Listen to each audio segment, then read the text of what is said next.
Oi, gente, tudo bem? Tava aqui refletindo, né? Ontem, como foi o dia do trabalho, eu tava refletindo sobre a frase, né? O trabalho dignifica o homem. A gente não ouve que o dinheiro consequente do trabalho dignifica o homem. A frase, não sei nem se é bíblica, ela diz que o trabalho dignifica o homem. E por que o trabalho dignifica? Porque normalmente todo trabalho digno, ele tá atrelado a servir alguém de alguma forma. Por exemplo, eu trabalho com seguros, eu sou corretora de seguros. E para mim, depois de um certo tempo, sim, o foco começou a ser dinheiro. E eu não via sentido em seguro, porque na época em que eu comecei a trabalhar, muitos anos atrás, eu completei 30 anos de profissão esse mês, as pessoas não tinham consciência sobre seguro no Brasil. Eles tinham a sensação de que pagar seguro era dar dinheiro para a seguradora se você não usasse o seguro naquele ano.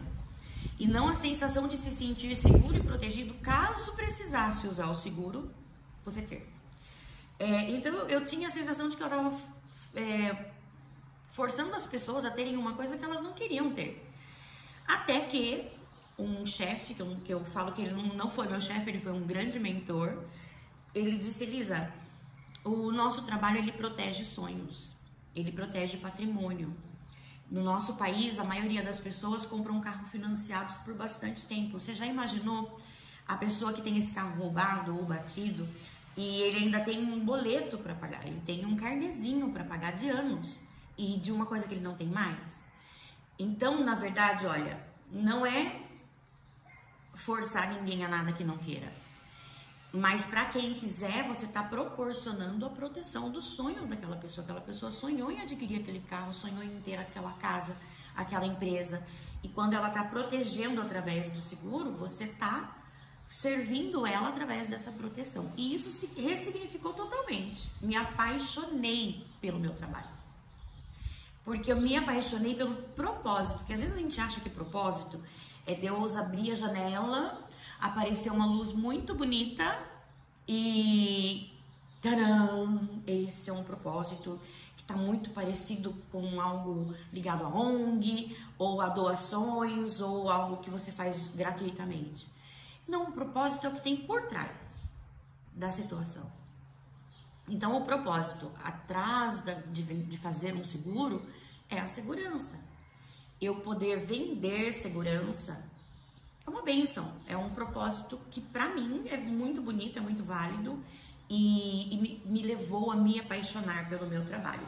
Mas confesso para vocês que quando eu comecei a trabalhar, o propósito era aprender. Porque eu tive que trabalhar com 12 anos, tinha um projeto na minha cidade que se chamava Guarda Mirim, tipo menor aprendiz, e eu estudava numa escola com meninas bem de vidas. Né? Era uma escola muito boa, minha mãe sempre também teve essa preocupação de me colocar em escolas públicas, mas que fossem municipais, que fosse referência. E por um acaso, uma boa escola era perto da minha casa. E então eu estava com essas meninas que tinham condições financeiras melhores. A família era de melhor condições financeiras. Então a preocupação delas era estudar para entrar em faculdade.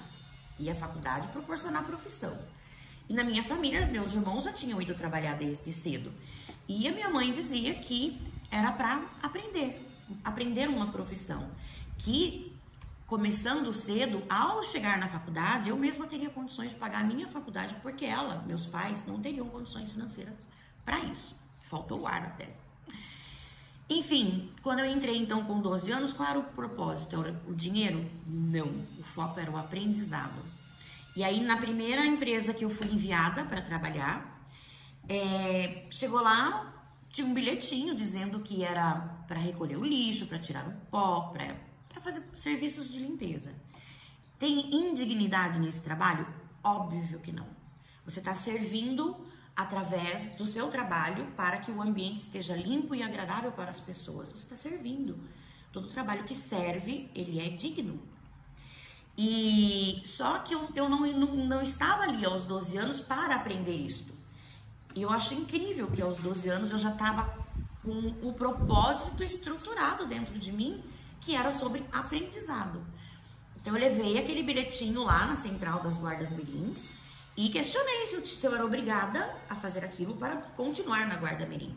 E eles me relocaram para um outro lugar onde eu pude aprender serviço de escritório da época, que era datilografia, arquivo, essas coisas. E aí eu fiquei muito feliz. Só que, ainda assim, o que eu estava aprendendo ali não era o que eu queria levar para a vida, porque era contabilidade. Então eu fui lá pedir um outro trabalho, né? Tentar, porque a gente ia uma vez por mês para bater cartão lá nessa central de guarda mirim. E aí eu consegui entrar numa empresa muito boa, muito renomada e coisa e tal. Só que eu fui colocada na recepção. E uma recepção que não entrava nem saía ninguém. Eu morria de tédio, eu fazia unha, eu cochilava. E aí eu falei, não, como, né? 12, 13 anos, eu falei, não posso perder esse tempo na minha vida. Aí eu ia nas outras salas e dizia, tem alguma coisa que eu possa fazer para ajudar? Tem alguma coisa aí que eu possa fazer para ajudar? E eu ajudava todos os departamentos que estavam ali naquele andar e ficava na recepção ajudando as pessoas daquele andar. E ali eu aprendi, inclusive foi a primeira vez que eu tive contato com máquina de escrever digital, achei isso o máximo. Era elétrica, não era digital, era elétrica. E pude aprender um pouco do trabalho daquela empresa, o conceito da empresa, e aprendi mais. Mas me reloquei para um outro lugar e eu estava na parte de fábrica. E o tempo todo, eu preciso entrar num lugar onde aos 16, aos 15, 16, eu seja registrada e fique. Nenhum momento era isso, aqui paga mais, ali paga menos. Eu preciso entrar num lugar agora, onde além de eu aprender uma profissão, aos 16 eu seja registrada para ficar no trabalho. E eu estava numa outra empresa bastante renomada, mas eu ficava indo de um lugar para o outro. Eu falava, eu quero ir para o escritório, eu quero subir, eu quero trabalhar no escritório. Porque eu trabalhava lá na parte que era produção. Fui para o escritório, coisa e tal. E aí eu vi que no escritório eles não registravam. Tinha muito guardinha. Era uma rotatividade muito grande. Então eu percebi que quando eu completasse a minha idade, não importa quanto eu apresentasse de serviço, quanto eu fosse boa, eles não tinham uma política de registrar guardinha, de ficar com guardinha, virando profissional. E eu, então, a cada assinatura que ia lá uma vez por mês, eu ficava, tem outra? Tá passando o meu tempo, eu tô chegando perto dos 16, eu preciso entrar no lugar que eu vou ficar. E aí eu conversando com uma mocinha, ela me contou que ela trabalhava num lugar que era muito bom, que era seguros e que tinha benefícios, pra guardinha era muito bom. Eu falei, putz, se pra guardinha é bom assim, imagine depois de registrado. E era uma empresa multinacional, era um lugar bom caso eu ficasse registrada. Fiz de um tudo para entrar nesse lugar, fiquei. Aí eu tinha só 11 meses para mostrar serviço. Aliás, na entrevista, foram várias guardinhas entrevistadas e eu lembro até hoje que o gerente perguntou, por que você deveria ser a escolhida? Eu falei, porque eu só tenho 11 meses para mostrar serviço e vocês me registrarem, vocês ficarem comigo. Então eu vou ser a melhor guardinha que vocês pudessem ter. Independente de vocês me registrarem ou não, vocês teriam por 11 meses a melhor guardinha que vocês pudessem ter. Porque eu vou usar esse período para mostrar serviço, porque eu quero ficar. E eles me escolheram. E realmente, eu queria mostrar serviço, eu fazia além do que era pedido, eu pegava serviço das outras pessoas, as sobras dos profissionais, tem alguma coisa que eu possa ajudar, tem alguma coisa que eu possa fazer. Eu lembro que as apólices vinham com uma condição geral, né? As explicações, cláusulas, normas, regras de seguro.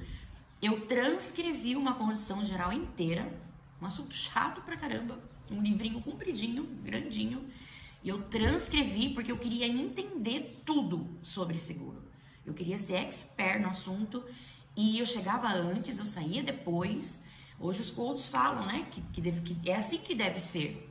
E é como eu era no automático aos 15 anos de idade. E 3 meses depois, aquele gerente que me contratou, que viu o potencial em mim, ele foi transferido, chegou um gerente novo, agora eu tinha menos tempo ainda, 9 meses para mostrar serviço. Só que esse novo gerente ele se viu em mim. Porque ele também começou novinho, ele também veio de Guarda-Mirim, ele já tinha se tornado gerente, ele tinha só 23 anos. E ele se projetou e disse, poxa, eu me vejo em você, porque eu tinha essa gana, essa fome e essa vontade, né, de trabalhar pela profissão em si e não pelo salário. E aí ele me registrou. E ali eu fiquei 10 anos, eu passei por todos os departamentos possíveis. E aí eu me tornei uma especialista porque eu sabia tudo sobre cada departamento que envolve seguros. E então o que eu queria dizer para vocês, né? O trabalho dignifica o homem. E quanto mais a gente encontra o propósito do nosso trabalho, mais a gente se apaixona pelo que está fazendo. E aí a gente faz com alegria, faz com amor pelo propósito e, consequentemente, isso nos paga mais. Consequentemente, o dinheiro é uma consequência de nós entregarmos com amor o nosso talento, o nosso dom. Todo mundo tem algum. Todo mundo tem algum. Ninguém nasce sem talento, sem alguma coisa que você possa oferecer. Ah, mas eu só sei ler e escrever. Tem gente adulto que é um analfabeto. Você pode contribuir com isso. Aulas de reforço, enfim, muita coisa é possível. Limpeza, gente, limpeza é um trabalho tão digno. E a minha irmã, ela foi faxineira por bastante tempo, só que ela era a melhor faxineira. O que ela fazia com o maior capricho, porque ela gosta de limpar. É uma coisa prazerosa para ela. Então ela era a melhor, consequentemente ela era muito bem paga, ela construiu casa, comprou carro com o trabalho de limpeza. Pelo propósito de eu quero que o proprietário dessa casa encontre a casa mais limpa que ele já teve na vida. Qual é o propósito por trás do que você vem fazendo? Porque é muito vazio se a gente acorda todos os dias, trabalha 8, 12 horas por dia pelo dinheiro, porque aí você paga o boleto, tem outro boleto, aí você recebe dinheiro para pagar aquele boleto, tem outro boleto. E a vida vai ficando sem vazio, sem sentido, vai ficando vazia. Quando a gente não entende o propósito por trás do que estamos fazendo, fica um robô, entra no automático, acorda, faz e faz o mês inteiro, paga boleto, faz de novo, paga boleto. É triste, é vazio, e aí a gente entra num modo de energia também, de insatisfação, de chateação, e isso é descontado em quem está ao nosso redor. A gente nunca desconta isso em estranhos, a gente faz isso em quem é da casa, em quem a gente mais ama. Então, nesse dia do trabalho, a filosofada do dia é refletir sobre a dignidade que o trabalho traz e que quando a gente entende o propósito do que a gente faz, o dinheiro é consequência. O que vocês acham disso? Um beijo, até a próxima.